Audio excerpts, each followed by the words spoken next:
हमारे इस सौर मंडल में सूरज, चंद्रमा, ग्रह, इन सब के अलावा बहुत ही छोटे छोटे एस्ट्रॉइड, कॉमेट्स और मीटियोराइट्स घूमते रहते हैं। लेकिन एक मिनट, आखिर ये होते क्या हैं?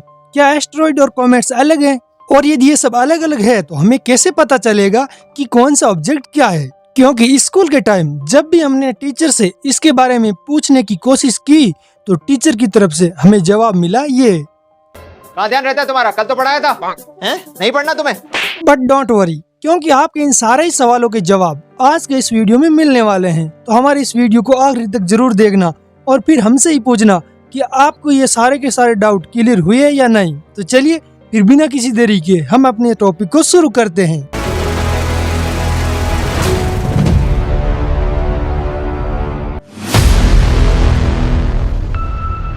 पहले हम ये समझते हैं कि मीटियोराइट्स क्या होते हैं।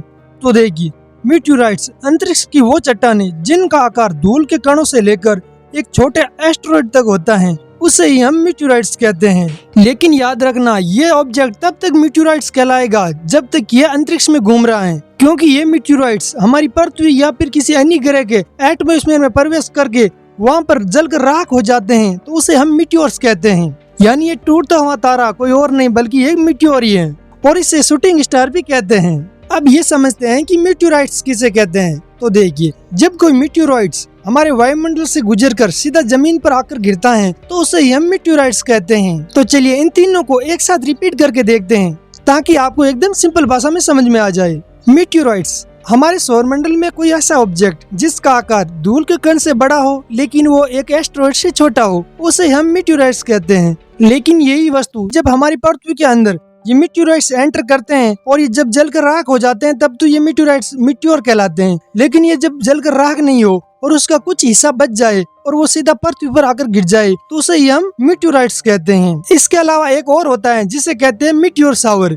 यानी बहुत ही ज्यादा मात्रा में छोटे छोटे मीटियोराइट्स हमारी पृथ्वी के एटमॉस्फेयर में एंटर कर जाते हैं और वो जलकर राख हो जाते हैं। तो इतने सारे जब एक साथ मीटियोर्स जलकर राख होते हैं तो उसे मीटियोर शावर कहते हैं। और यदि हम 2024 में मीटियोर शावर की बात करें तो इसके नज़ारे हमें 29 और 30 जुलाई की रात को देखने को मिलेगी। इसके अलावा 11 और 12 अगस्त को देखने को मिल सकते हैं। अब ये समझते हैं कि एस्टेरॉइड क्या होता है, और एस्टेरॉइड का हिंदी अनुवाद है क्षुद्र ग्रह। तो देखिए, क्षुद्र ग्रह एक छोटा चट्टानी पिंड है जो हमारे सूर्य के चारों ओर परिक्रमा करता है। इसके अलावा एस्टेरॉइड आकार में किसी ग्रह से छोटा होता है, लेकिन ये कंकड़ पत्थर के आकार की वस्तु से बड़े होते हैं, यानी जिन्हें हम मीटियोराइट्स कहते हैं, उनसे ये बड़े होते हैं। इसके अलावा हमारे सौरमंडल में ज्यादातर एस्टेरॉइड बेल्ट में पाए जाते हैं, जो कि मंगल ग्रह और बृहस्पति ग्रह के बीच में है।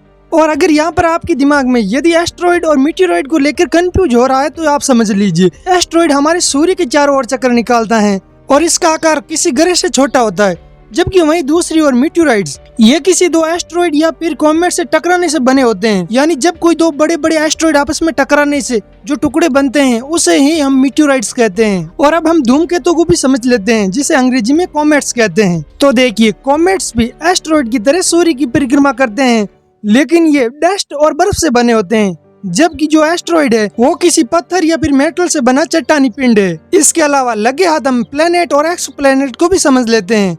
तो देखिए, प्लेनेट उसे कहते हैं जो हमारे सूर्य की चारों ओर चक्कर निकालते हैं, यानी सौरमंडल में जितने भी ग्रह हैं उसे हम प्लेनेट कहते हैं। इसके अलावा जो हमारे सौरमंडल के बाहर स्थित ग्रह हैं जो किसी दूसरे तारे के चारों ओर चक्कर निकालते हैं, उसे हम एक्सोप्लेनेट कहते हैं। मैंने अपनी तरफ से पूरी कोशिश की है कि ये सारे के सारे टॉपिक आपको समझ में आ जाए। यदि फिर भी इनमें से कोई भी चीज यदि आपको समझ में नहीं आई है तो उसे आप कमेंट करके जरूर बताइए। मैं कोशिश करूंगा आपकी कमेंट का जवाब देने की। तो चलिए फिर मिलते हैं किसी नए स्पेस टॉपिक के साथ। तब तक के लिए जय हिंद, जय भारत।